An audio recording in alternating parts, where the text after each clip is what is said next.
지금 이 숫자 하나를 꼭 보셔야 합니다. 독일 성장률 전망이 반토막 났습니다. 독일 성장률 전망이 반토막 났다는 말은 단순히 유럽 어느 나라의 경제 뉴스가 아닙니다. 독일 성장률 전망이 반토막 났다는 말은 에너지 가격이 오르고 공장 비용이 오르고 결국 생활비와 연금의 실제 힘까지 흔들릴 수 있다는 경고입니다. 독일 정부는 4월 20일 봄철 경제 전망에서 2026년 독일 경제가 0.5% 성장하는 데 그칠 것으로 내다봤습니다. 얼마 전까지만 해도 1.0% 성장을 기대했는데 그 기대가 절반으로 줄어든 겁니다. 더 걱정스러운 것은 물가입니다. 성장률 전망은 내려갔는데 소비자 물가 상승률 전망은 2.7%로 올라갔습니다. 쉽게 말하면 벌이는 크게 늘지 않는데 장바구니 가격과 난방비와 이동 비용은 더 무거워질 수 있다는 뜻입니다. 이것이 사람들이 스태그플레이션을 걱정하는 이유입니다. 스태그플레이션이라는 말은 어렵게 들리지만 뜻은 단순합니다. 경제는 천천히 가라앉는데 물가는 계속 오르는 상황입니다. 가게 손님은 줄고 공장 주문도 약한데 전기요금과 기름값과 식비는 내려가지 않는 장면입니다. 은퇴를 앞둔 분이라면 이 이야기를 그냥 유럽 뉴스로 넘기시면 안 됩니다.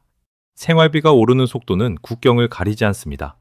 기름값이 오르면 운송비가 오르고 운송비가 오르면 식료품 가격이 움직이고 에너지 가격이 오르면 공장 원가가 올라갑니다. 그 부담은 결국 월급, 연금, 예금이자 퇴직금의 실제 구매력을 갉아먹습니다.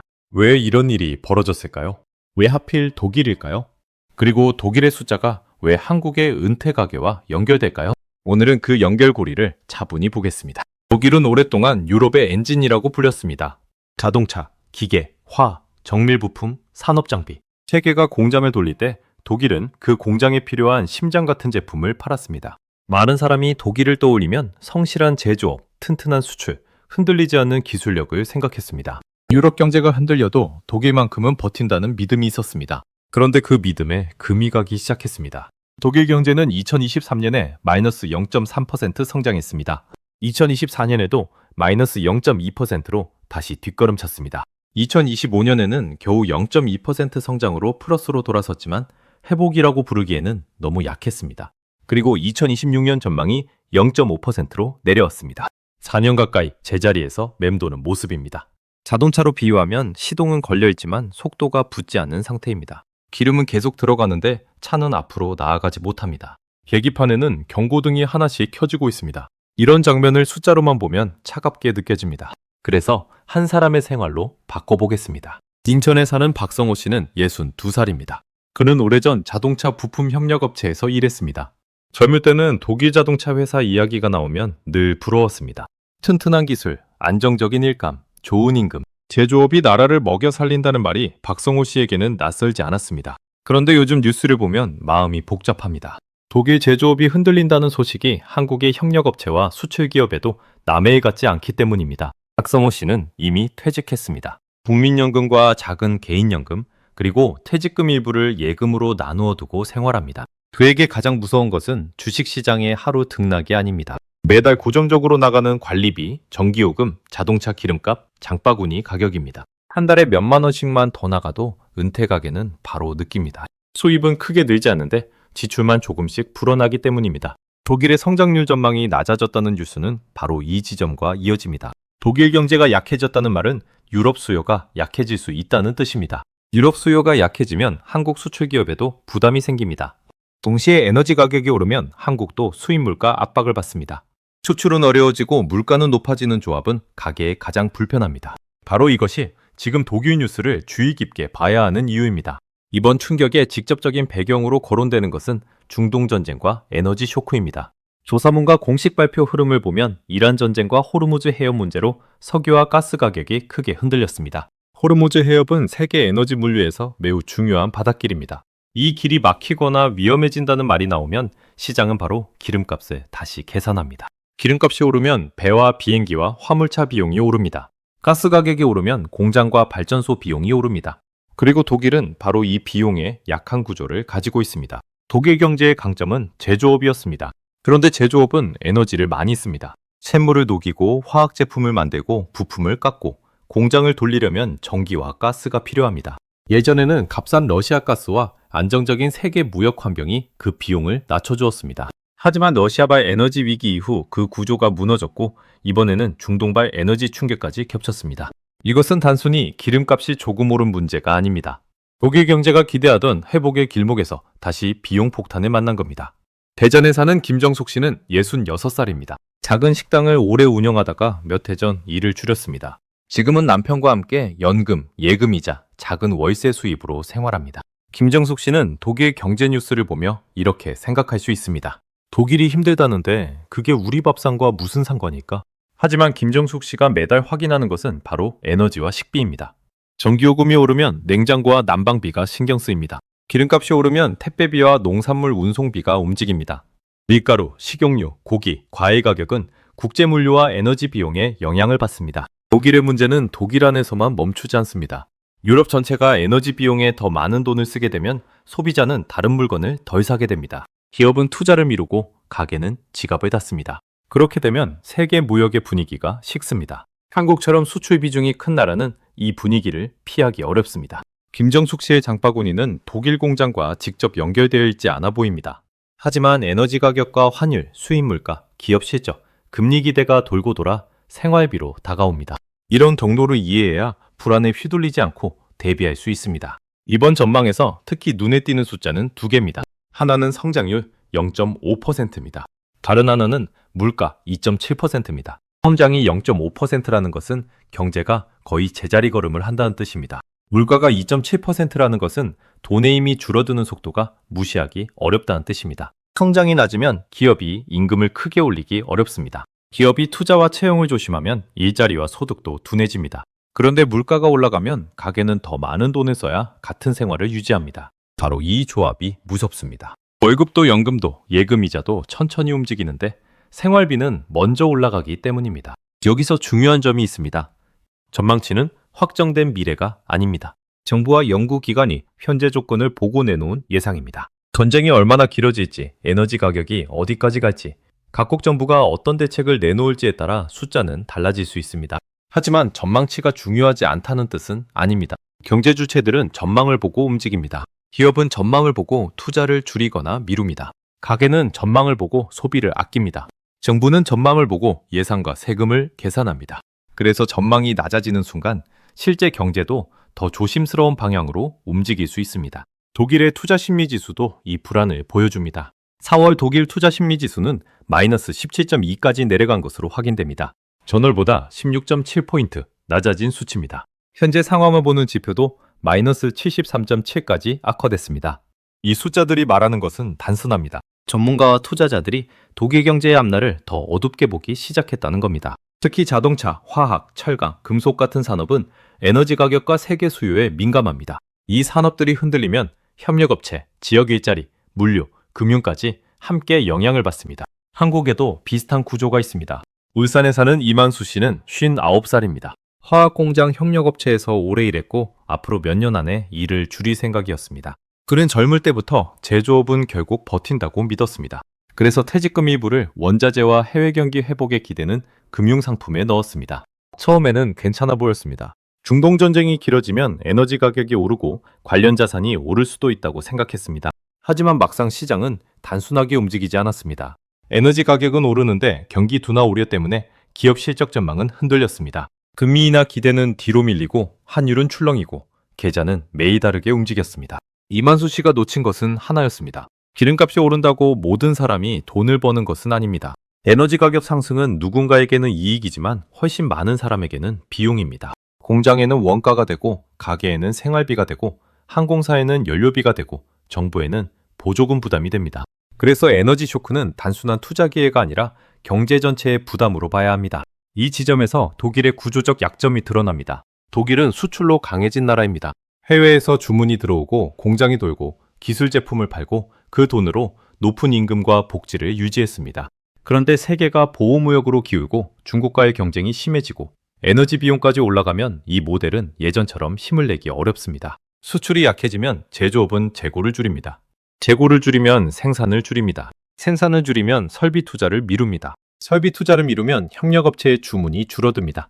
그 과정에서 가장 먼저 불안해지는 사람들은 현장에서 일하는 노동자와 작은 기업들입니다. 독일이 세계 최고의 기술을 가진 나라라는 사실은 변하지 않습니다. 하지만 좋은 기술만으로 모든 비용을 이길 수는 없습니다. 전기요금, 가스요금, 운송비, 인건비, 금융비용이 동시에 오르면 아무리 강한 기업도 속도를 줄입니다. 이것이 구조가 바뀌었다는 뜻입니다. 단순히 경기가 잠깐 나쁜 게 아닙니다. 독일이 강했던 방식 자체가 더 비싸지고 더 어려워진 겁니다. 이 대목에서 많은 분들이 궁금해하실 겁니다. 그렇다면 유럽은 바로 침체로 빠지는 걸까요? 그렇게 단정할 수는 없습니다. 독일 정부와 연구기관들은 재정 지출, 국방과 인프라 투자, 내수 회복이 일부 버팀목이 될 수 있다고 봅니다. 실제로 정부 지출과 민간 소비가 완전히 사라지는 것은 아닙니다. 하지만 문제는 회복의 속도입니다. 회복이 있더라도 매우 느릴 수 있습니다. 자동차가 다시 움직이기는 하지만 언덕길에서 저당 기어로 겨우 올라가는 모습에 가깝습니다.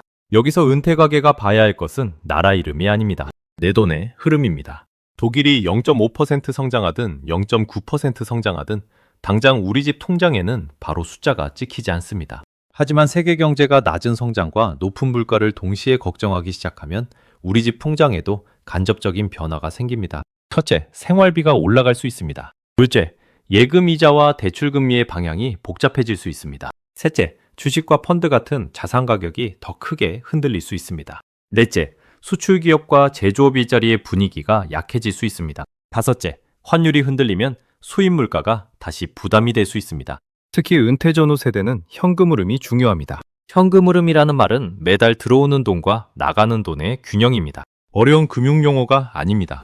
연금이 얼마 들어오는지, 건강보험료와 관리비가 얼마 나가는지, 병원비와 식비가 어느 정도인지 확인하는 겁니다. 스태그플레이션 우려가 커질 때 가장 위험한 사람은 수입은 고정되어 있는데 지출은 모르는 사이 커지는 사람입니다. 반대로 가장 안정적인 사람은 큰 돈을 벌려고 서두르기보다 매달 빠져나가는 돈을 먼저 점검하는 사람입니다.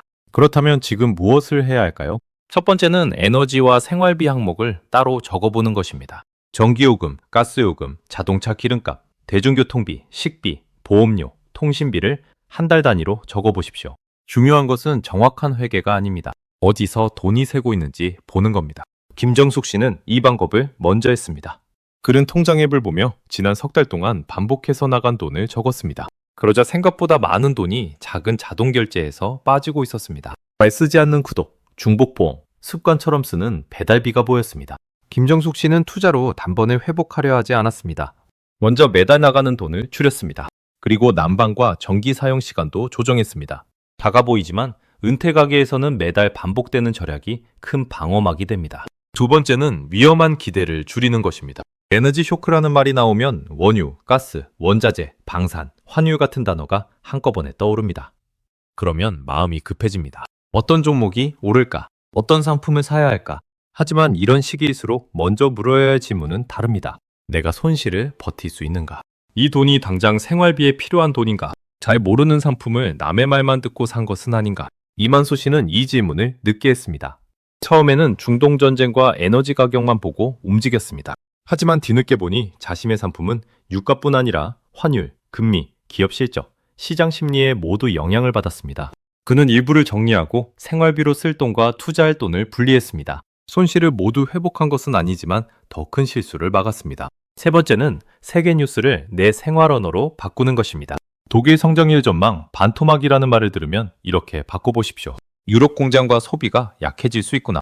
에너지 가격이 다시 물가를 누를 수 있구나. 한국 수출 기업도 조심스러워질 수 있구나. 금리 인하가 늦어질 가능성도 있구나. 그러면 뉴스가 공포가 아니라 점검표가 됩니다. 공포는 사람을 굳게 만들지만 점검표는 사람을 움직이게 만듭니다. 박성호 씨도 그렇게 했습니다. 그는 매일 경제 뉴스를 보며 불안해하기보다 자신의 연금 수령액과 고정 지출을 다시 계산했습니다. 그리고 퇴직금 중 생활비로 쓸 돈은 더 안전한 곳에 두고 변동성이 큰 자산은 비중을 줄였습니다. 그는 독일 경제를 자신이 해결할 수 없습니다. 호르무즈 해협도 자신이 열 수 없습니다. 하지만 자기 집 통장과 지출 구조는 확인할 수 있습니다. 이 차이가 중요합니다. 시니어 경제에서 진짜 실력은 예측을 맞히는 능력이 아닙니다. 틀려도 무너지지 않게 준비하는 능력입니다. 독일의 이번 전망은 우리에게 바로 그 점을 알려줍니다. 강한 나라, 강한 산업, 강한 기업도 환경이 바뀌면 흔들릴 수 있습니다. 그렇다면 개인의 가게도 한 번쯤 흔들릴 수 있다고 생각해야 합니다. 이 말은 겁을 내자는 뜻이 아닙니다. 오히려 반대입니다. 미리 흔들림을 예상하면 갑작스러운 뉴스에도 덜 놀랍니다. 필요한 생활비를 따로 두고 무리한 빚을 줄이고 잘 모르는 투자를 피하고 고정 지출을 낮추면 위기는 훨씬 견딜만해집니다. 여기서 다시 독일로 돌아가 보겠습니다. 독일 정부 전망에 따르면 2027년 성장률도 0.9%로 제시됩니다. 2026년보다 조금 나아질 수 있지만 빠른 회복이라고 보기는 어렵습니다. 물가 전망도 2.8%로 제시됩니다. 이 말은 에너지 쇼크의 여파가 하루아침에 끝나지 않을 수 있다는 뜻입니다. 공장이 한번 올라간 비용을 바로 낮추기는 어렵습니다. 기업은 올라간 비용을 제품 가격에 나누어 반영합니다. 소비자는 그 가격을 장바구니에서 느낍니다. 정부는 부담을 줄이려고 세금 인하나 보조금을 검토할 수 있습니다. 하지만 정부가 돈을 쓰면 재정 부담도 커집니다. 결국 쉬운 선택지가 많지 않습니다. 이것이 스태그플레이션 우려의 진짜 어려움입니다. 성장만 나쁘면 금리를 낮추고 돈을 풀어 경기를 도울 수 있습니다. 물가만 높으면 금리를 올리고 수요를 시켜 물가를 잡을 수 있습니다. 그런데 성장도 약하고 물가도 높으면 선택이 꼬입니다. 돈을 풀면 물가가 더 오를까 걱정이고 긴축을 유지하면 경기가 더 식을까 걱정입니다. 가계도 비슷합니다. 생활비가 올라 힘든데 무리해서 투자하면 손실이 걱정입니다. 아무것도 하지 않으면 돈의 힘이 줄어드는 것이 걱정입니다. 그래서 이 시기에는 큰 결정보다 작은 구조 개선이 먼저입니다. 생활비를 줄이고 현금 흐름을 안정시키고 위험자산 비중을 점검하고 빚의 이자 부담을 다시 봐야 합니다. 유럽의 엔진이 멈췄다는 표현은 자극적으로 들릴 수 있습니다. 정확히 말하면 엔진이 완전히 꺼진 것이 아니라 힘이 약해진 상태입니다. 하지만 엔진이 약해졌는데 짐은 더 무거워졌습니다. 제조업 경쟁은 치열해지고 에너지 비용은 올라가고 수출 시장은 예전만큼 넓지 않습니다. 이것이 독일이 마주한 현실입니다. 그리고 이 현실은 한국에도 질문을 던집니다. 우리 경제는 에너지 가격에 얼마나 강한가? 우리 가게는 물가 상승에 얼마나 준비되어 있는가? 내 노후 자금은 낮은 성장과 높은 물가가 동시에 오는 환경을 견딜 수 있는가? 이 질문에 답할 때 너무 복잡한 계산부터 시작할 필요는 없습니다. 종이 한 장이면 됩니다. 왼쪽에는 매달 들어오는 돈을 적습니다. 연금, 월급, 임대료, 이자, 가족 지원까지 적습니다. 오른쪽에는 매달 나가는 돈을 적습니다. 식비, 주거비, 보험료, 병원비, 교통비, 통신비, 대출이자까지 적습니다. 그 다음에는 세 가지 표시를 합니다. 반드시 필요한 지출, 줄일 수 있는 지출, 위기 때 잠시 멈출 수 있는 지출. 이 단순한 작업이 가장 강한 방어입니다. 왜냐하면 스태그플레이션 우려 속에서는 큰 수입보다 버티는 힘이 먼저이기 때문입니다. 김정숙 씨는 이 작업을 하면서 마음이 오히려 편해졌습니다. 모르는 것 때문에 불안했던 마음이 확인한 숫자로 바뀌었기 때문입니다. 박성호 씨도 비슷했습니다. 뉴스를 볼 때마다 흔들리던 마음이 자기 생활비 6달치를 따로 둔 뒤 안정됐습니다. 이만수 씨는 실수를 통해 배웠습니다. 뉴스의 방향과 내 투자 결과가 항상 같지 않다는 것을 알게 됐습니다. 세 사람은 완벽한 답을 찾은 것이 아닙니다. 다만 무리한 선택을 줄이고 확인 가능한 것부터 바꿨습니다. 이것이 오늘 이야기의 희망입니다. 세계 경제의 큰 흐름은 우리가 마음대로 바꿀 수 없습니다. 독일의 성장률도, 유럽의 물가도, 중동의 전쟁도 개인이 통제할 수 없습니다. 하지만 나의 현금 흐름, 나의 빚, 나의 지출, 나의 투자 비중은 점검할 수 있습니다. 그 차이를 아는 사람이 위기 때 덜 흔들립니다. 여기서 한 가지를 더 짚어야 합니다. 독일의 이번 전망이 더 무겁게 느껴지는 이유는 이것이 갑자기 나온 불운 하나가 아니기 때문입니다. 이미 독일은 몇 해 동안 힘을 잃고 있었습니다. 2023년과 2024년에 이어진 역성장, 2025년의 약한 회복, 그리고 2026년에 낮아진 전망이 한 줄로 이어집니다. 만약 건강검진으로 비유하면 이렇습니다. 하루 피곤한 것이 아니라 몇 해째 체력이 떨어지고 있는 상태입니다. 한 번 감기에 걸린 것이 아니라 몸의 기초 체력이 약해진 상태입니다. 그런데 그때 갑자기 강한 추위가 찾아온 겁니다. 중동전쟁과 에너지 쇼크가 바로 그 추위입니다. 평소 체력이 좋았다면 버틸 수 있었을 충격도 이미 약해진 몸에는 크게 다가옵니다. 독일 경제도 마찬가지입니다. 제조업은 기술력이 있어도 에너지가 필요합니다. 수출 기업은 제품이 좋아도 살 사람이 필요합니다. 정부가 돈을 써도 민간 기업이 자신 있게 투자해야 진짜 회복이 됩니다. 그런데 지금은 에너지 비용, 수출 둔화, 투자 위축, 물가 부담이 동시에 걸려 있습니다. 이럴 때 경제는 한쪽으로만 설명되지 않습니다. 전쟁 때문이라고만 해도 부족합니다. 제조업 때문이라고만 해도 부족합니다. 물가 때문이라고만 해도 부족합니다. 여러 부담이 한꺼번에 겹치면서 회복의 속도를 늦추고 있습니다. 이런 상황에서는 정부도 어려운 선택을 하게 됩니다. 가게가 힘드니 세금이나 요금 부담을 낮춰주고 싶습니다. 기업이 힘드니 보조금과 투자 지원도 하고 싶습니다. 하지만 정부가 돈을 많이 쓰면 나라빚과 재정 부담이 커집니다. 반대로 지출을 줄이면 경기 회복이 더 약해질 수 있습니다. 그래서 경제 정책은 어느 한쪽으로 시원하게 가기 어렵습니다. 마치 한겨울에 보일러를 끄자니 춥고 계속 틀자니 난방비가 겁나는 상황과 비슷합니다. 가게도 똑같습니다. 생활비를 줄이자니 삶이 너무 팍팍해지고 그대로 쓰자니 통장 잔고가 불안합니다. 투자를 늘리자니 손실이 걱정되고 전부 현금으로 두자니 물가 때문에 돈의 힘이 줄어듭니다. 그래서 지금 필요한 것은 극단적인 선택이 아닙니다. 균형을 다시 잡는 일입니다. 은퇴 가게는 특히 세 개의 균형을 봐야 합니다. 첫째는 현금과 투자의 균형입니다. 생활비로 써야 할 돈은 시장이 흔들릴 때도 바로 꺼낼 수 있어야 합니다. 이 돈은 욕심을 내는 돈이 아니라 버티는 돈입니다. 둘째는 고정지출과 변동지출의 균형입니다. 고정지출은 한번 커지면 줄이기 어렵습니다. 보험료, 관리비, 통신비, 대출이자처럼 매달 빠지는 돈이 여기에 들어갑니다. 변동지출은 식비, 외식비, 여행비, 취미비용처럼 조절할 수 있는 돈입니다. 물가가 오를 때는 고정지출을 먼저 점검해야 합니다. 셋째는 국내 뉴스와 해외 뉴스의 균형입니다. 우리나라 물가만 보면 원인을 놓칠 수 있습니다. 해외 전쟁, 에너지 가격, 유럽 경기, 환율이 모두 국내 생활비에 영향을 줄 수 있습니다. 반대로 해외 뉴스만 보면 너무 멀게 느껴져 행동이 늦어집니다. 해외 뉴스는 내 통장으로 번역해야 합니다. 독일 성장률 전망이 낮아졌다. 그러면 내게는 무엇인가? 수출 기업 분위기가 약해질 수 있다. 물가 부담이 길어질 수 있다. 금리와 환율이 복잡해질 수 있다. 그러니 생활비와 투자 위험을 다시 봐야 한다. 이렇게 번역하는 순간 뉴스는 쓸모 있는 도구가 됩니다. 여기서 절대 피해야 할 행동도 있습니다. 첫째, 공포 때문에 모든 것을 한 번에 바꾸는 것입니다. 시장이 흔들릴 때 급하게 전부 팔거나 전부 사는 행동은 대개 후회를 남깁니다.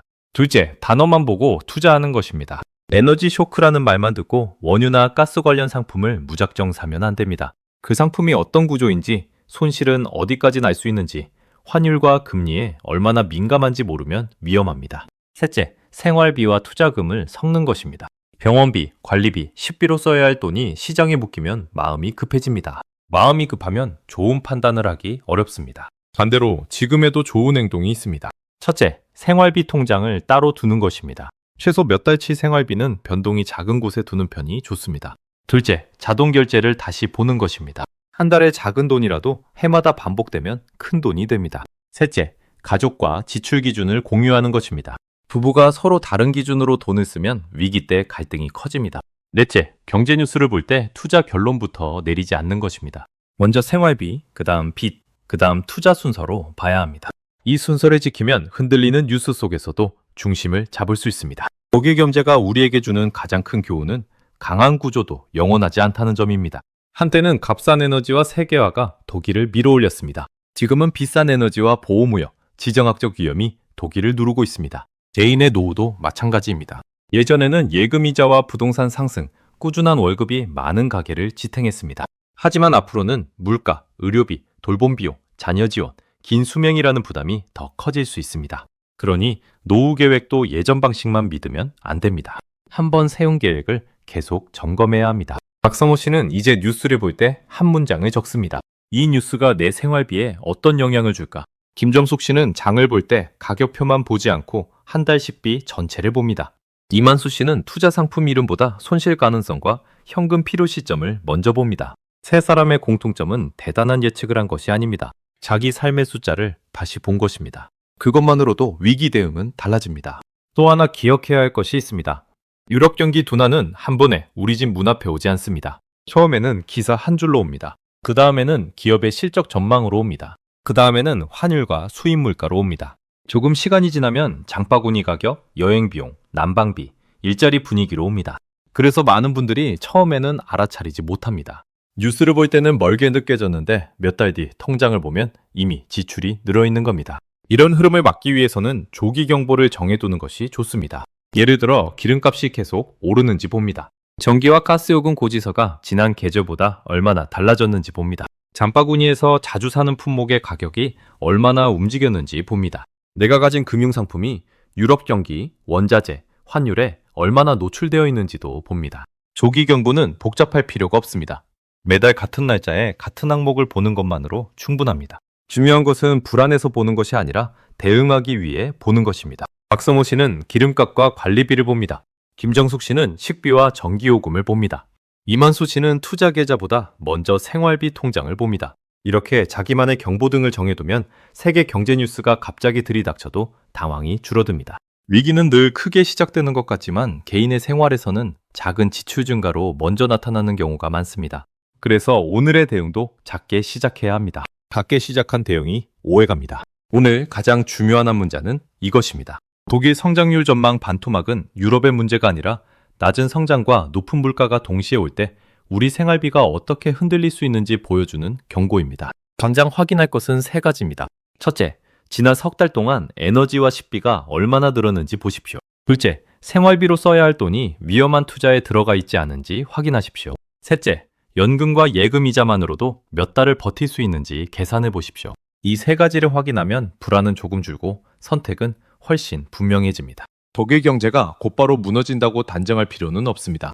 유럽이 끝났다고 말할 필요도 없습니다. 하지만 유럽의 엔진이 힘을 잃고 있다는 신호는 가볍게 넘기면 안 됩니다. 성장은 느리고 물가는 다시 꿈틀거리고 에너지 가격은 세계의 생활비를 흔들 수 있습니다. 이럴 때 필요한 것은 공포가 아니라 준비입니다. 늦지 않았습니다.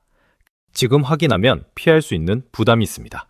준비한 분들은 이미 방향을 바꾸고 있습니다. 오늘은 독일을 숫자로 시작했지만 결론은 우리 집 통장입니다. 내 생활비가 어디서 오르고 있는지, 내 돈이 어디에서 위험을 지고 있는지, 내 노후 계획이 물가 상승을 견딜 수 있는지 꼭 확인해 보십시오. 다음에는 독일과 유럽 경기 둔화가 한국 수출, 환율, 그리고 국내 물가에 어떤 순서로 번질 수 있는지 더 구체적으로 짚어보겠습니다. 오늘 내용이 도움이 되셨다면 구독으로 다음 분석을 이어서 받아보시고 댓글에는 가장 부담이 커진 생활비 항목이 무엇인지 남겨주십시오.